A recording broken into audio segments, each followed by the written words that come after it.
The other animals humans eat, use in science, hunt, trap, and exploit in a variety of other ways have a life of their own that is of importance to them apart from their utility to us. They are not only in the world, they are aware of it and also of what happens to them. And what happens to them matters to them. Each has a life that fares experientially better or worse for the one whose life it is.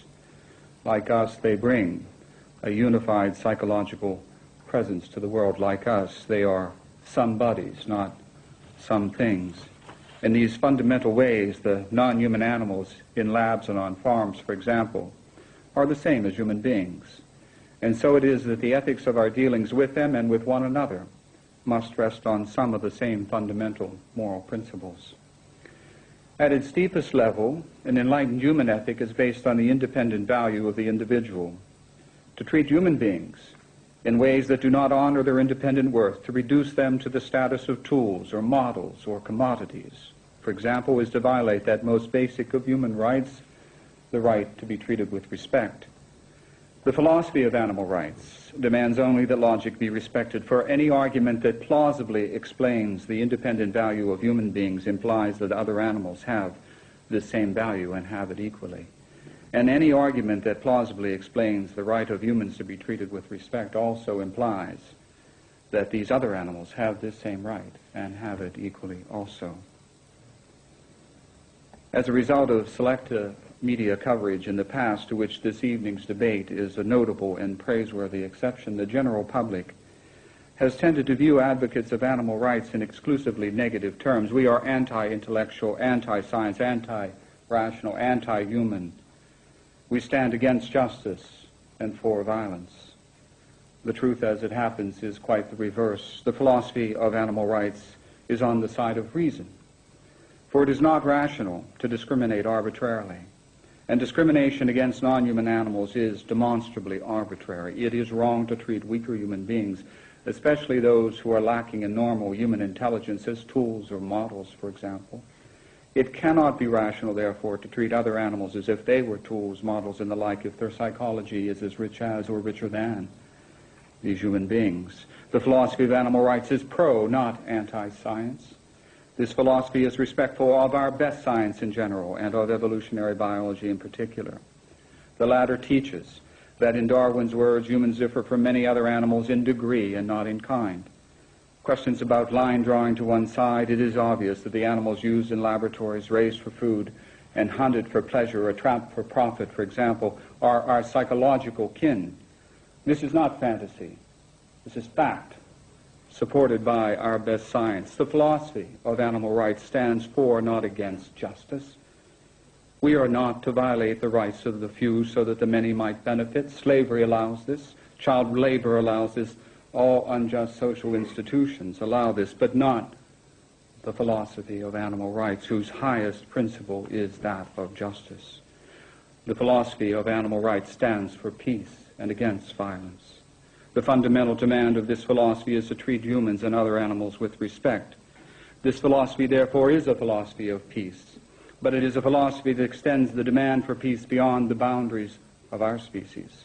For there is an undeclared war being waged every day against countless millions of non-human animals. To stand truly for peace is to stand firmly against their ruthless exploitation. And what, aside from the common menu of media distortions, what will be said by the opponents of animal rights? Will the objection be that we are equating animals and humans in every respect, when in fact humans and animals differ greatly? But clearly we are not saying that humans and other animals are the same in every way, that dogs and cats can do calculus, or that pigs and cows enjoy poetry. What we are saying is that, like humans, many other animals have an experiential welfare of their own. In this sense, we and they are the same. In this sense, therefore, despite our many differences, we and they are equal.